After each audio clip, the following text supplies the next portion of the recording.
गौरव award की इस series में आज हमारे साथ हैं कृषि विकास शिल्प केंद्र के एमडी डॉक्टर प्रसन्नजीत बोस, जो कि दिल्ली में शिल्पकारों के लिए बहुत से सामाजिक कार्यक्रम कर रहे हैं। आइए इनसे पूछते हैं इन्होंने क्या क्या कार्यक्रम अभी तक किए हुए। मेरी तरफ से ऐसा कुछ खास बोलने का है नहीं है कि हम काम का आदी है, काम करना ही मेरा काम है। और जहाँ देश की सवाल है तो हम नेशनल 20 पॉइंट्स प्रोग्राम के ही ये काम करते हैं। पिछले लगभग 16-17 साल से इस काम से जुड़े हुए हैं और दिल्ली से ये हमारा जो नेशनल डायरेक्टरेट ऑफिस है, यहाँ से हमारा काम प्रचलित होती है हर स्टेट में।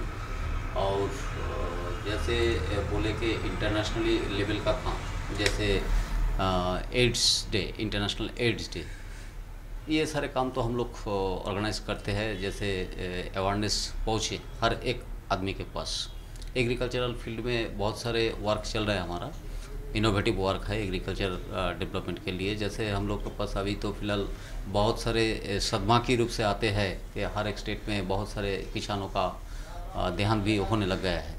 तो हम लोग ने जो मॉडल दिया है, हमें ये गौरव के साथ बोलना चाहता हूँ कि भारत सरकार ने हमारा प्रोजेक्ट को, हमारा जो इनोवेटिव सेंस था, इसको स्वीकार करते हुए ऑल ओवर इंडिया में 652 डिस्ट्रिक्ट पे 29 स्टेट्स पे इसको फैला दिया है हमारा प्रोजेक्ट। और उसका ही मॉनिटरिंग और इम्प्लीमेंटेशन का लगभग जिम्मेदारी कृषि विकास शिल्प केंद्र के ऊपर आया है। इंटरनेशनली जो पावर क्राइसिस है उसके मद्देनज़र रखते हुए हम लोग 20,000 मेगावाट का सोलर पार्क का निर्णय लिए है।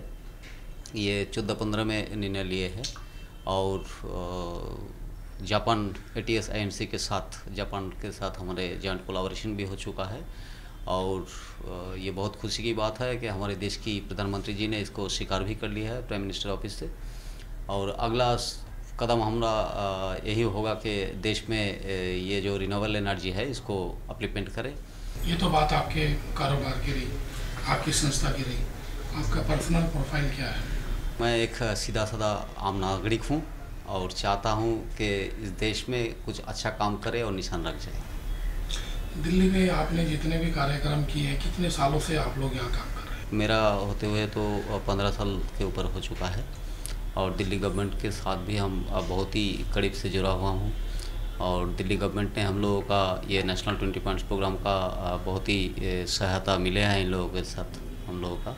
और अगले कदम में भी हम चाहते हैं कि हर एक स्टेट के साथ वही कोऑपरेशन हम लोग का हो। और दिल्ली में बहुत सारे काम करने का सोच विचार है हम लोगों का, जो ऑलरेडी स्टार्ट हो चुका है कुछ और अगला टाइम पे हम लोग वो भी आगे बढ़ाएंगे। दिल्ली में एक गौरव अवार्ड हो रहा है, उसके नॉमिनेशन के लिए आपने नॉमिनेट किया, तो ये कैसा इनिशिएटिव है? आपको कैसे लगता है कि इसकी प्रक्रिया में जूरीज मेंबर है और अलग अलग फील्ड से सभी को लिया गया? हम लोग ढूंढ के इस तरह के आदमियों को निकालते हैं जिन्होंने दिल्ली के लिए या देश के लिए कुछ ना कुछ किया है। आपको कैसा लगता है? देखिए, ये अवार्ड एक ऐसा चीज़ होता है जो बड़ी मंच से मिलने के बाद एक बहुत ही अच्छा इंस्पिरेशन का काम करते हैं। और जहाँ ये दिल्ली गौरव अवार्ड की सवाल आती है, तो दिल्ली एक ऐसी जगह है जो पूरा विश्व की नज़र इस पे रहते हैं। तो जो ये इनिशिएटिव को थोड़ी बहुत 4 लाइन में बोल देना मेरे ख्याल से ठीक नहीं होगा। और ये जो इनिशिएटिव है, मुझे लगता है कि यूथ इंस्पिरेशन के लिए काम करेगा। I am sure about it. हम चाहते हैं कि ये संस्था जो इतना बड़ी सोच विचार के साथ आगे बढ़ रहे हैं, तो मेरे ज़िंदगी का हर एक ब्लॉट हम निछावर करना चाहते हैं इस संस्था के साथ जुड़ के।